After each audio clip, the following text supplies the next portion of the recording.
In a story that has as many well-written characters as One Piece does, all of them with compelling and fleshed out histories and motivations that logically push the world and characters forward, Nico Robin is still a cut above the rest. In this video and episode of the One Piece vlog, I want to break down Robin as a character to try and locate what makes her so interesting. I think Robin's backstory is what truly sets her apart from the other characters in the series.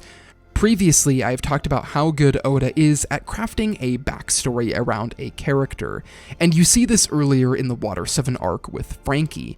Robin's backstory still stands out as one of the best among them. Now, I know that I have only read up to the Water 7 arc, which is only about halfway through the current story, but I still feel I have gotten to see enough of Robin so far to do this character analysis, even though her character could very well go through a lot more in the future. Through the Alabasta and Skypiea sagas, we get a nice look into the duality of Robin as a character. At times, you see Robin hanging with the crew, seemingly happy and being very lighthearted, a person who has an interest in history, but also a strong connection with those around her. But with her 79 million berry bounty, there was always this undertone that she has a dark past that she has never talked about, but every villain that they meet loves to mention. The fact that Nico Robin is a demon. So for about 100 chapters, we have to sit with the fact that Robin might not actually be who she says she is, and that she could betray the crew at any moment. And this comes to a head at the beginning of the Water 7 arc, when Kuzan hints that everywhere Robin goes, the people around her suffer, and because of that, one day that suffering will go to the Straw Hats. So when the crew arrives at Water 7, Robin abandons them to join with CP9 and make a deal that would save the lives of the crew by giving up her own life. Robin cared so deeply about the Straw Hats that she was willing to sacrifice herself to save them all.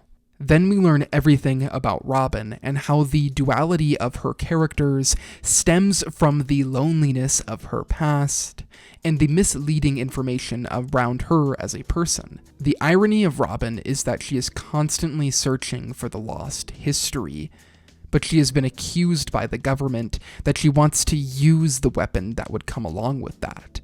Misinformation and mistrust is what led Robin's pursuit of knowledge down the wrongful path in the eyes of the government. And the only reason that Robin ever turned to history, to the stories from the past, is because of the loneliness that came when her mother left her. All stories, fiction or in the case of Robin, non-fiction, are a clear place to turn when the outside world seems to reject you. For us, jumping into a book or binging the latest TV show can be the ultimate escape from a world around us that seems to reject everything that we do. And for Robin, by studying and learning history, she was able to find a group of people that liked her for who she is, in the same way that many of us online have been able to do the same. Except for Robin, that group of people was ripped away from her, and then she was labeled a criminal for the simple fact that she was able to read. Imagine living your entire life going from place to place, thinking that you are the cause of the chaos and destruction that comes. That it is your fault that the people you meet suffer, even though the suffering has been caused by an unjust government, unjust social norms.